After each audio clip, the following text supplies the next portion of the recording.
সোহানা আক্তার। আমি সোহানা আক্তারকে যৌতুকের পক্ষে বক্তব্য রাখার জন্য আহ্বান করছি। সবাই শুধু ধন্যবাদ জানাই মাননীয় মডারেটরকে আমাকে এই মঞ্চে কথা বলার সুযোগ করে দেওয়ার জন্য। আমি পক্ষ দলের চতুর্থ বক্তা হিসেবে বক্তব্য উপস্থাপন করছি। মাননীয় মডারেটর, ইসলামিক আইন এবং বাংলাদেশ আইন অনুযায়ী দেনমোহর, গিফট, উপহার, উপঢৌকন যৌতুক বাধ্যতামূলক। বিডিল অর্থাৎ বাংলাদেশ আইন অনুযায়ী বিবাহের সময় রেজিস্ট্রি করা আবশ্যক।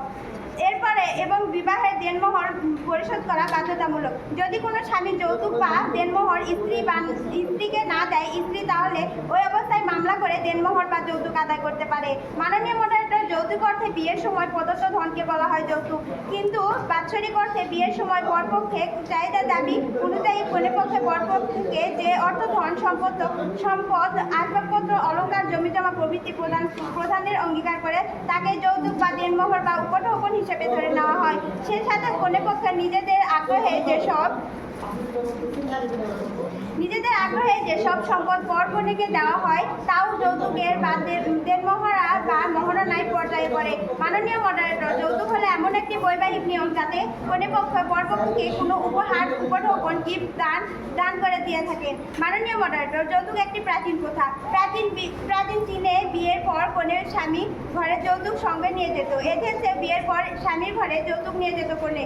মাননীয় মডারেটর, অর্থ সম্পদ বা যৌতুক গ্রহণকে সেখানকার সামাজিক মর্যাদা হিসেবে ধরা হতো।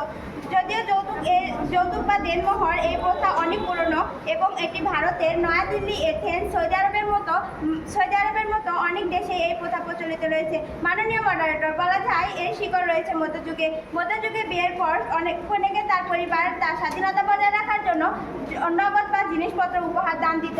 মাননীয় মডারেটর, আমাদের পক্ষ দলের প্রথম বক্তা বলে গেছেন যৌতুক অর্থ মহারণা, গিফট, উপহার, উপঢৌকন, বকশিশ, দেনমোহর ইত্যাদি। মহারণা বাধ্যতামূলক, কারণ এটি ইসলামিক শরীয়ত আইন অনুযায়ী স্বামী স্ত্রী বিবাহের মধ্যে একটি অপরিহার্য শর্ত এবং স্ত্রীর প্রতি স্বামীর দেওয়া একটি সম্মানসূচক ও বাধ্যতামূলক আর্থিক অধিকার বা সম্পদ। মাননীয় মডারেটর, কোরআনে আল্লাহর নির্দেশ দিয়েছেন যে স্ত্রী মহারণা পরিশোধ করা স্বামীর উপর ফরজ। মাননীয় মডারেটর, এই মহারণা ছাড়া বিবাহ বৈধ হয় না এবং এটি স্ত্রী প্রাপ্য যা স্বামী দিতে বাধ্য থাকেন। মাননীয় মডারেটর, আমার প্রতিপক্ষ দল প্রশ্ন করেছেন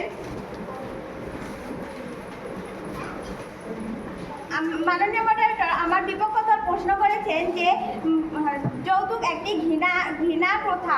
বিপক্ষ দলের কাছে এটার উত্তর আমি ছুড়ে দিচ্ছি যে এটি যদি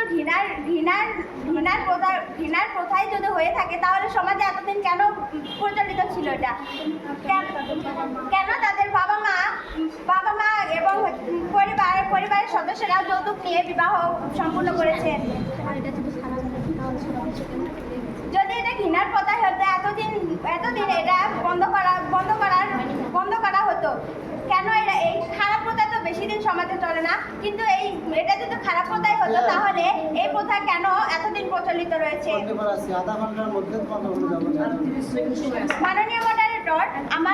মাননীয় মডারেটর, বিপক্ষ দলের যৌতুক নিয়ে মাথা ব্যথা নয়, বরং যৌতুক শব্দ নিয়ে তাদের মাথা ব্যথা।